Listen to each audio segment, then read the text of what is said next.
बोल रहे आप मैडम? बड़े भाई समान थे वैभव सर। उनके साथ अफेयर, ये आप लोग सोच भी कैसे सकते हैं? ये बात आपको जरूर उस घटिया अनीता ने बताई होगी। अफवाह मास्टर है वो। वैभव पवार के करीब नहीं थी तुम? मैडम, करीब होना और अफेयर होना क्या एक ही बात है? लोग पहले करीब आते हैं, उसके बाद अफेयर होता है मैडम। कभी खुलेआम, कभी बंद दरवाजे के पीछे। सर, आप हद पार कर रहे हैं। वैभव पवार दुनिया पार कर चुका है। मैडम, मैं आपको बता चुकी हूँ कि वैभव सर एक संत आदमी थे। मेरा डिवोर्स हो चुका था। मेरे अकाउंट में और मेरे पर्स में 100 रुपए तक नहीं थे। तब मुझे तकदीर से ये नौकरी मिली, और जब वैभव सर को पता चला कि मेरी हालत कितनी खस्ता है, तब उन्होंने मेरी मदद की, इंसानियत के नाते, एक बड़े भाई के नाते। ये नौकरी आपको वैभव पवार की वजह से मिली थी? पहले से करीब थे आप दोनों? जी नहीं, मुझे नौकरी अपनी तकदीर से मिली थी और मैंने अपनी मेहनत से अकाउंटिंग सीखी थी। और वैभव सर ने बहुत ही शिद्दत से मुझे अकाउंटिंग सिखाई थी। बहुत उपकार है उनके मुझ पर। काफी देखभाल की थी तुमने वैभव के एक्सीडेंट के बाद? वो तो रूम में पड़े रहते थे। वो मेरे बॉस थे, उनका एक्सीडेंट हो गया था, वो अकेले रहते थे, तो मैं उनकी देखभाल नहीं करती तो और कौन करता? उनकी पत्नी पूर्णिमा जी, या फिर उनका बेटा पंकज? हाँ जरूर, और वो कर भी रहे थे, लेकिन वो यहाँ पर रहते तो नहीं थे ना मैडम। और जब मैं ऑफिस में होती तो मैं उनकी देखभाल करती थी। और मैडम, वो मेरे साथ अफेयर करने के लिए यहाँ पर नहीं रहते थे। वो मेरे आने के 10 साल पहले से ही ऑफिस में रहते थे, क्योंकि दिगे सेठ उन पर पूरा भरोसा करते थे। और मैडम, मुझे गोल गोल बात करने की आदत नहीं है। अगर मेरा वैभव सर के साथ कोई अफेयर होता या फिर अगर मैं उनके साथ सोती तो मैं आपको साफ साफ बता देती, लेकिन ऐसा कुछ नहीं है। और अगर पंकज ने ये अफवाह सुनकर उसके पिता का कत्ल किया है तो ये उसकी सबसे बड़ी गलती है। मेरा वैभव सर के साथ कोई अफेयर नहीं था, वो मेरे बड़े भाई जैसे थे और कुछ नहीं।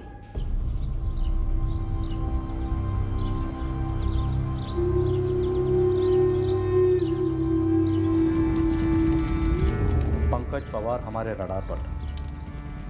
राहुल पुरोहित को अब तक क्लीन चिट नहीं दी थी हमने। योगेश रामटेके पर भी हमारा शक बना रहा। वो वैभव पवार का साला भी था और राहुल पुरोहित का दोस्त भी था। क्राइम सीन पर लिखा गया राहुल। क्या ये वैभव पवार ने खुद लिखा था या कातिल ने हमें गुमराह करने के लिए लिखा था? इस पर अभी कोई लीड हमारे सामने नहीं आई थी।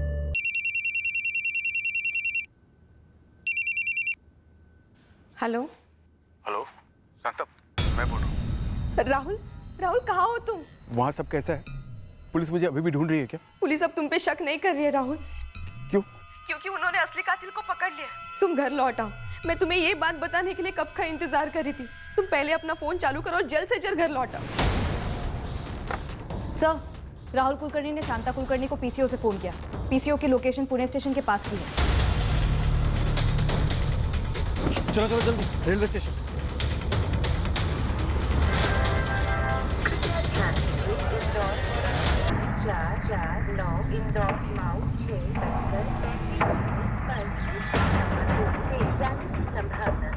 साहब, मैं भाग नहीं रहा था साहब, मैं घर वापस लौट रहा था साहब। तेरी घर वापसी के लिए आए, ऐसा लौटाएंगे तुझे, फिर कभी घर नहीं छोड़ेगा।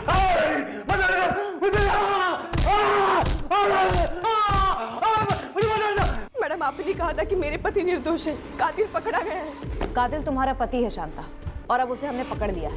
मैडम, मेरे पति किसी का कत्ल नहीं कर सकते मैडम। मैंने आपको बोला भी था कि वो 4 दिसंबर की रात को घर पर थे, कहीं नहीं गए। मैडम मेरी बात सुनिए मैडम। साहब, मैं इसलिए भागा क्योंकि मुझे लगा कि टॉर्चर होगा, और डर के मारे मैं वो सब कबूल कर लूंगा जो मैंने कभी किया ही नहीं साहब। बड़ा तजुर्बा है तुझे हमारे टॉर्चर का।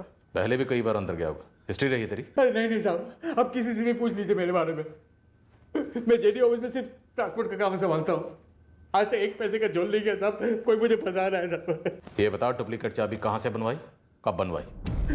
कौन सी डुप्लीकेट चाबी साहब? कंपाउंड के गेट की चाबी, ग्रिल वाले दरवाजे की चाबी, ग्रिल वाले दरवाजे के बाद के दरवाजे की चाबी। मैं कोई चाबी नहीं बनवाई साहब। अरे वैभव भाव ने कभी मुझे कोई चाबी ही नहीं दी साहब। फिर भी शातिर क्रिमिनल की तरह फोन स्विच ऑफ किया, अंडरग्राउंड रहा। टॉर्चर की डर से साहब। लेकिन आप मुझे मारिए मत साहब, मैं सब कुछ कबूल करता हूँ साहब। मैंने खून किया साहब, मैंने खून किया, मैंने पैसे चुराए साहब। और वैभव पवार ने दीवार पर तेरा ही नाम लिखा। हाँ, वो भी साहब, वो भी। वैभव भाव मुझे कुलकर्णी के नाम से बुलाते थे और राहुल पुरोहित को पुरोहित सर करके बुलाते थे। तो बड़ी अजीब बात है साहब कि उन्होंने दीवार पर राहुल लिख दिया साहब। क्या कह रहा तू? सब कोई मुझे फंसा रहा है। तो वैभव भाव ने दीवार पर नहीं लिखा होगा साहब। सारा ऑफिस मुझे कुलकर्णी के नाम से बुलाता है साहब। राहुल तो कोई बुलाता ही नहीं है, और वैभव भाव तो कभी भी नहीं, बिल्कुल नहीं। अब मैं